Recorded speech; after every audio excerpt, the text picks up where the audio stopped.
Hello everyone, welcome to our channel. బంగాళాఖాతంలో ఏర్పడిన అల్పపీడన కారణంగా రెండు తెలుగు రాష్ట్రాల్లోనూ అతి భారీ వర్షపాతం నమోదవుతుంది.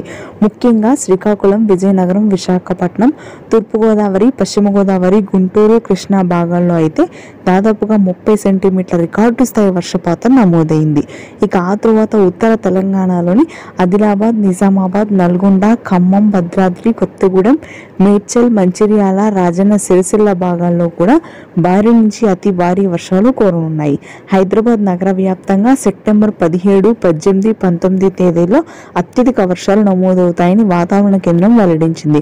ఉపరితల ఆవర్తన ద్రోణి నేరుగా తెలంగాణ జిల్లాల వరకు విస్తరించడంతో ఎడతెరిపి లేని వర్షాలు గత 3 రోజులుగా కొనసాగుతున్నాయి.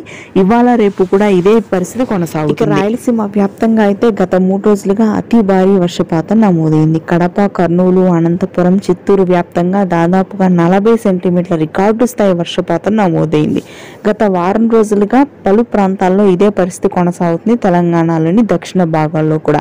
హైదరాబాద్ నగర వ్యాప్తంగా కురిసే వర్షాలు మరొక 2-3 రోజుల పాటు కొనసాగగా దక్షిణ తెలంగాణలో మోస్తరు నుంచి భారీ వర్షపాతం ఉంటుంది. ఇది ప్రస్తుతానికి వెదర్ అప్డేట్. Thank you.